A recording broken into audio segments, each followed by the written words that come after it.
Hello and welcome to an episode that discusses the role of authorship in the digital age and different issues associated with it. I am Dr. Preeti Singh, a senior assistant professor at Amity School of Communication, specializing in digital media, electronic communication, development communication and social media marketing.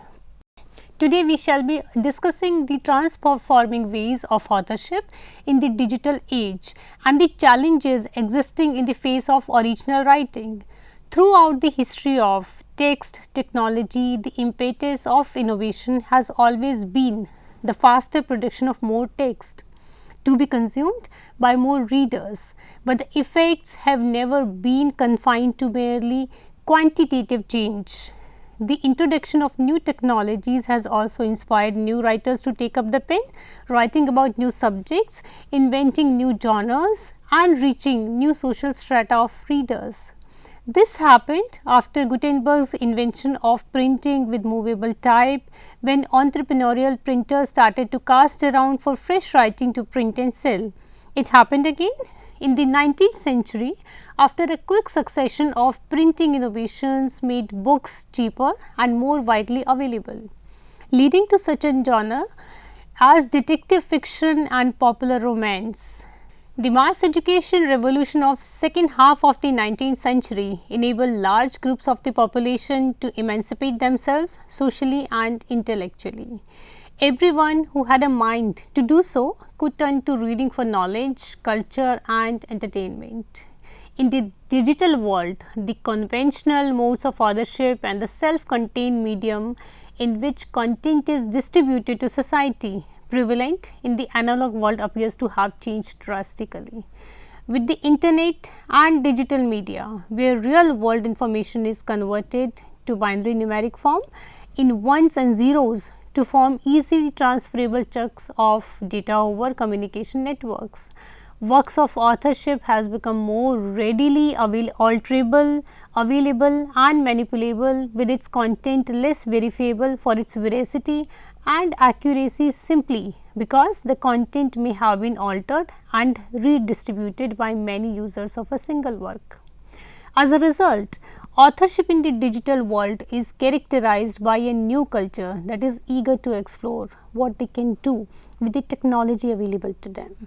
Hence, in the new age, authors' rights and copyright laws have gone through quite a few changes in the post-print culture of binary systems and digital formations and techno practices. Technological development supports a new concept of authors' rights by promoting a free internet and digital market, as well as new contemporary experience of culture that is rooted in digital technology, mass communication and the world of multimedia and virtuality. Hence, we will discuss about authorship and the challenges imposing in the face of this new age authorship like copyright, copyleft and piracy. Meanwhile, let us quickly have a look at the objective of the chapter. Now, let us start by discussing the objectives of the chapter. The objectives of the lesson are to understand the concept of authorship, to comprehend the transforming role of authors in the digital age, to detail and discuss the challenges in the face of digital authorship like copyright, copyleft and piracy, to identify and analyze the ways in which digital technology shaped the perception of authorship in the 21st century. Authorship and its concept.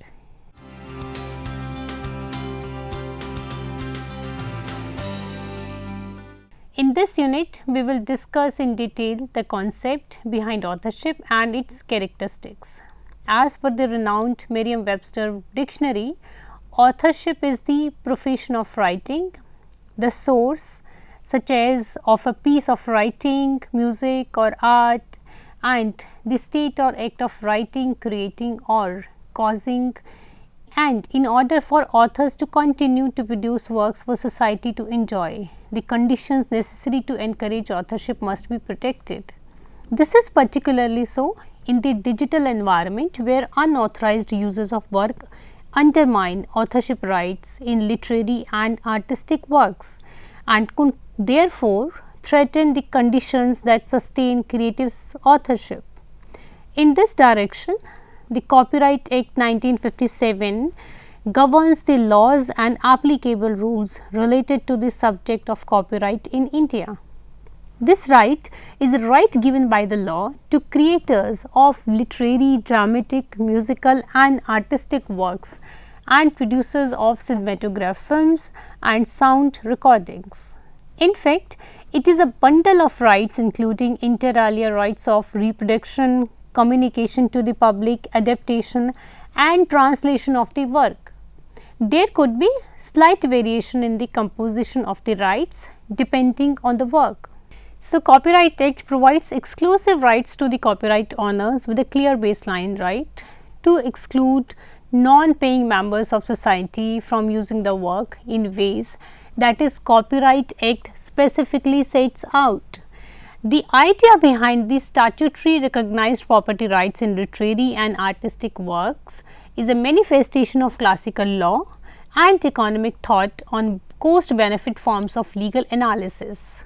In order to encourage authorship and increase public welfare, authors must be paid with exclusive rights for their work. This payment encourages authors to create and commercialize their work on the market. Assumption behind the law and economic approach to the copyright system is that an author will only decide to create a work when the author is assured that the expected market revenue from sale of the work exceeds his cost of expression.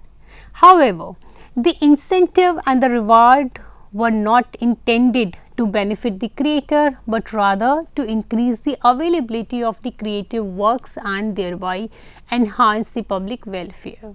However, the diverse forms of content produced and disseminated today through the internet demonstrate that non-economic factors may drive creators of literary and artistic works, factors that are independent of the commercial rewards from the sale of the work through a robust copyright market.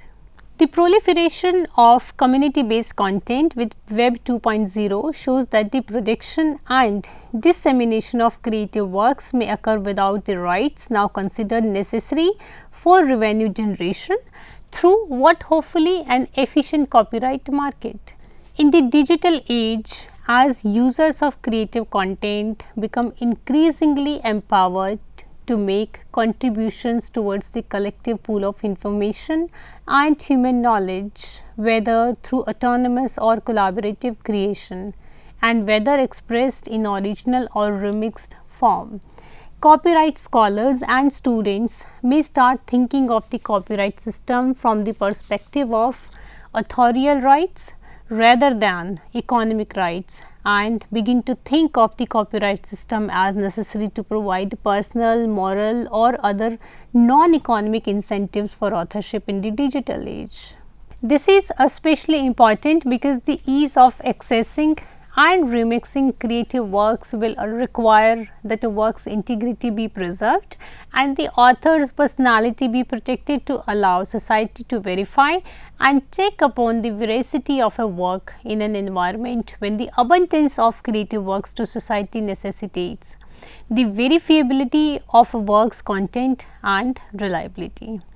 As the law shifts its focus from authors and publishers to users and to conventional understanding of authorship changes, the way people think about property rights in creative works and the purposes they serve will have to change in the same direction too.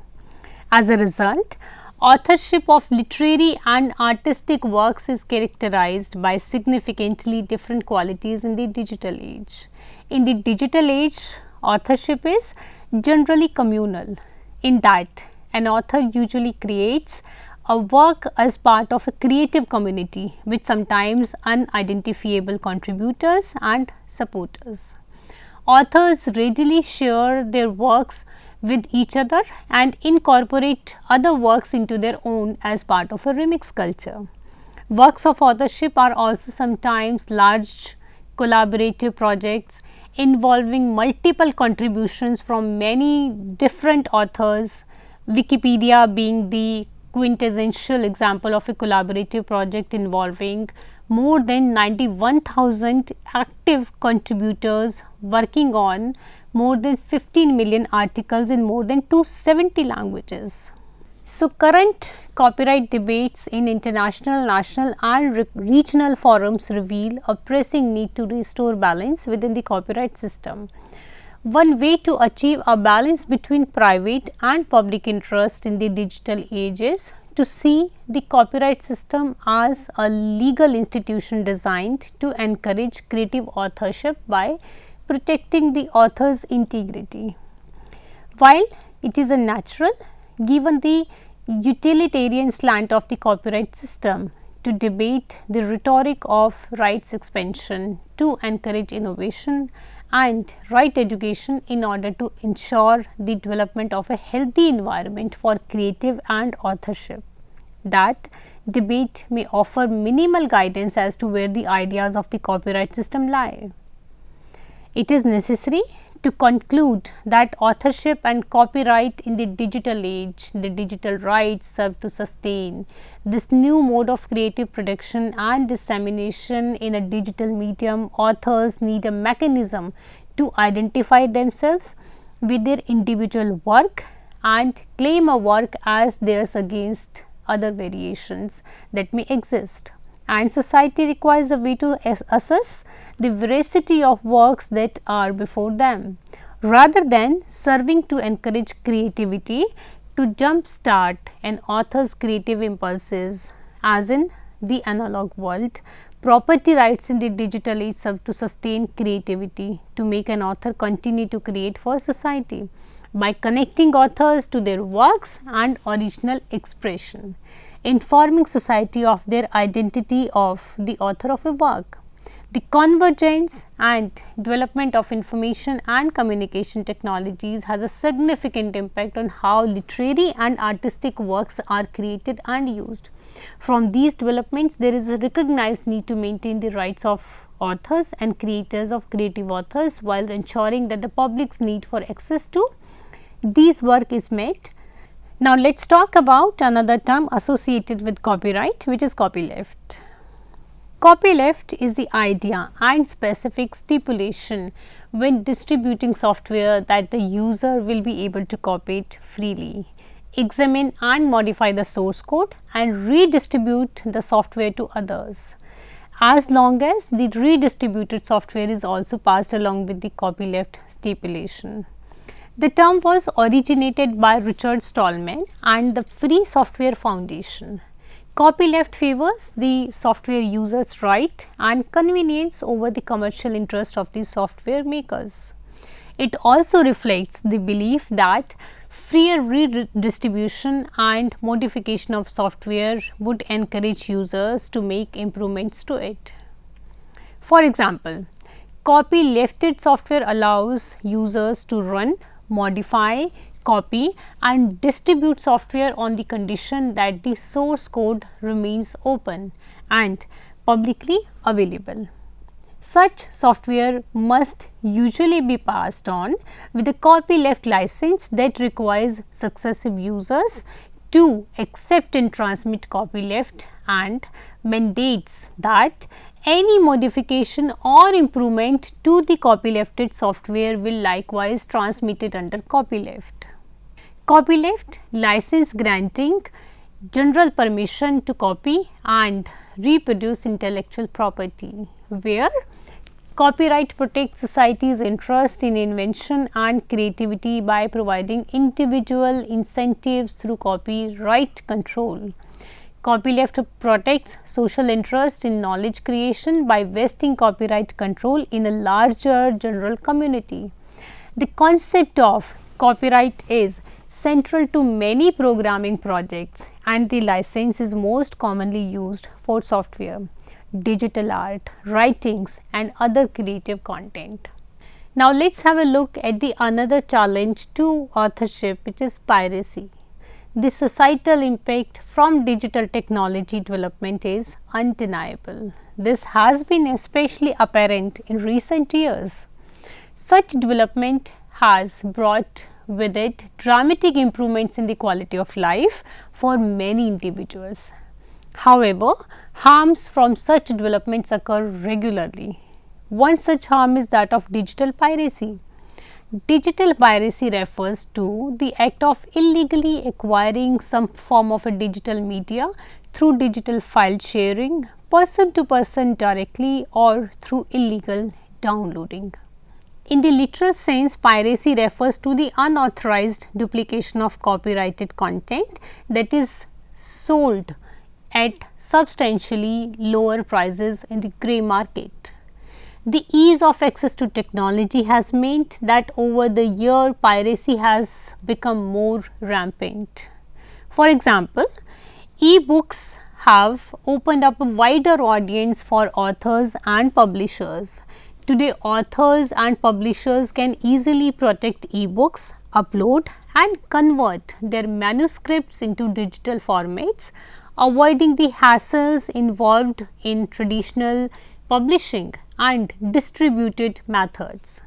The rise of internet age has democratized the information and has provided us with free access.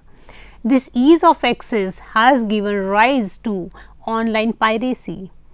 E-book piracy, which includes unauthorized circulation or duplication, it is a problem impacting publishers and authors who are constantly looking for ways to protect e-books. The unauthorized distribution of e-books significantly affects the revenues for the publishers as well as the authors. Lost book sales and copyright infringement of the author's work leads to huge loss of revenue. According to the data, e-book piracy cost in the US publishers $315 million each year in lost sales. Hence, it is necessary for publishers to have protected e-books to prevent illegal circulation and duplication. According to the Intellectual Property Office's study of online copyright infringement, 17% of e-books read online are pirated, amounting to around 4 million books. While the intention and participation in media and software piracy have been widely investigated, little is known concerning the determinants associated with electronic book piracy. With the adoption of e-book reader devices, internet piracy remains a global concern that impacts multiple stakeholders including authors, publishers and libraries. Piracy is a criminal act and the government of India has finalized some punishment for the same. As per the Cinematograph Act of 2019, if any individual is found recording a film without the written consent of the producers, he or she can face a jail term of up to 3 years and slapped with a fine of rupees 10 lakhs.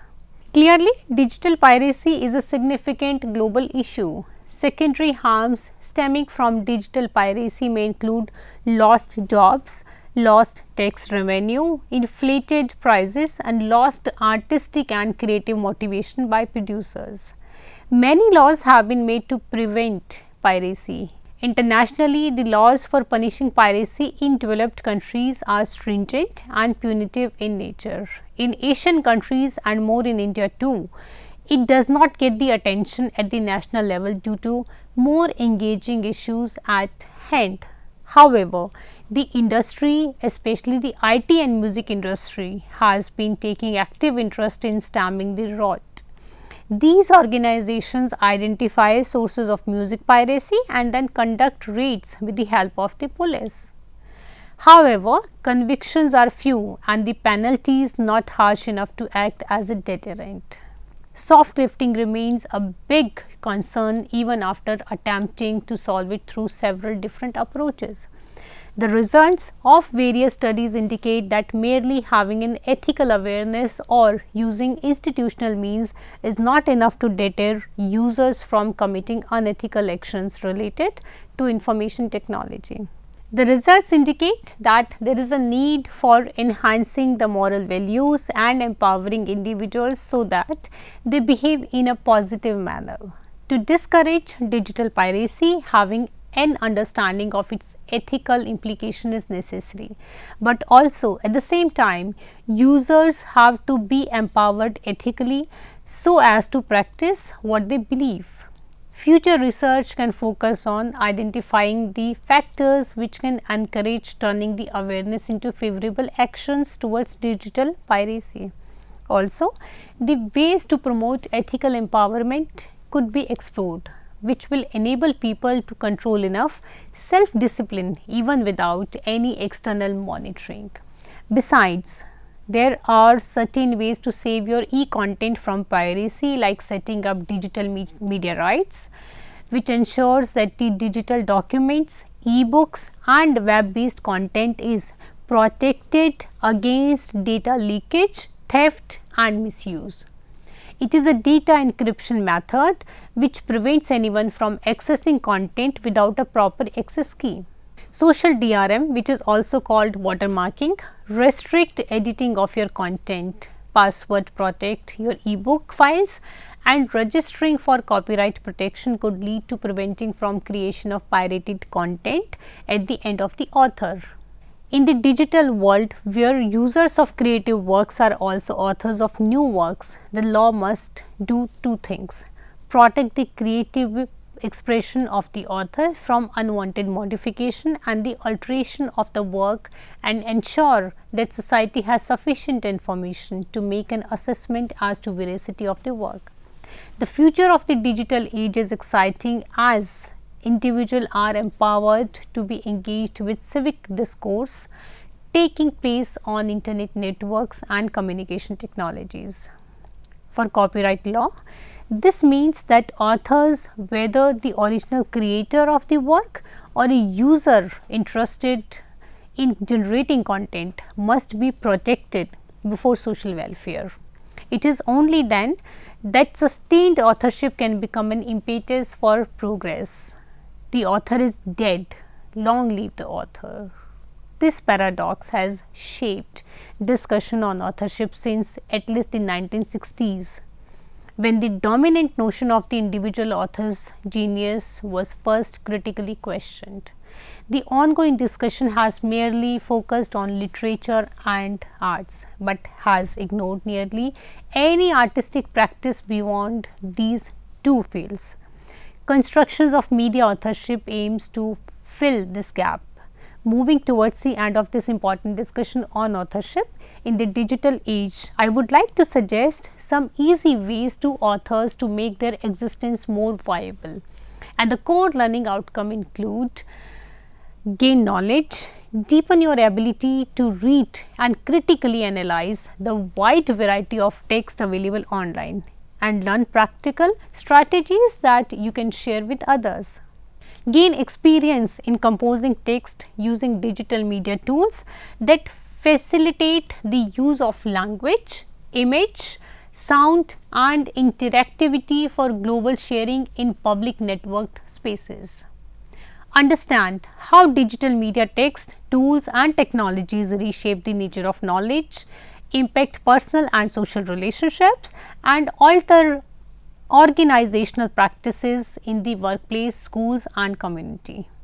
Work collaboratively with educators, librarians and media professionals to design and create learning environments where digital media resources are accessed, analyzed and created in ways that contribute to learning.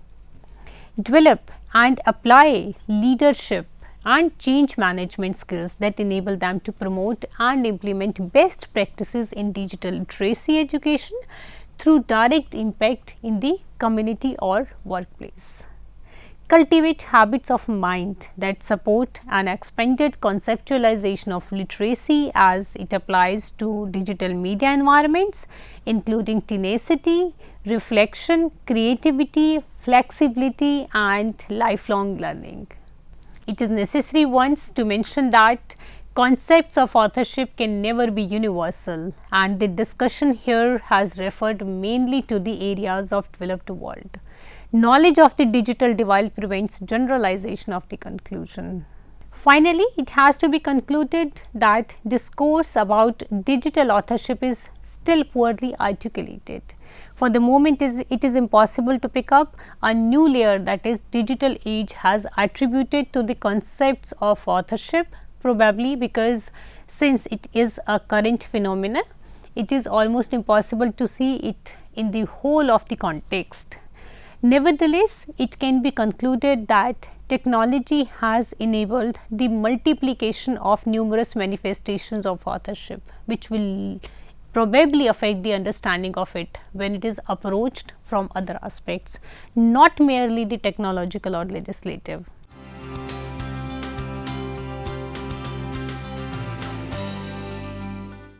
And now it is time for quick recap. Authorship is the profession of writing, creating or causing of piece of writing, music or art. In the direction, the Copyright Act is the right of reproduction, communication to the public, adaptation and translation of the work. Copyleft license granting general permission to copy and reproduce intellectual property, where copyrights protection society's interest in invention and creating by providing individual incentives through copyright control. Copyleft protects social interest in knowledge creation by vesting copyright control in a large general community. One another harm of digital media technology in digital piracy, which refers to the act of illegally acquiring some form of digital media through digital file sharing or through legal downloading. Internationally, the laws for punishing piracy in developed countries are stringent and punitive in nature. In Asian countries are more, in India too. In order for authors to continue to produce works for society to enjoy, the conditions necessary to encourage authorship must be protected. This is all we have for you today. Hope you enjoyed the session and learnt about authorship in the digital age, copyright, copyleft and piracy. We shall return with another interesting episode soon. Until then, thank you, farewell and namaskar.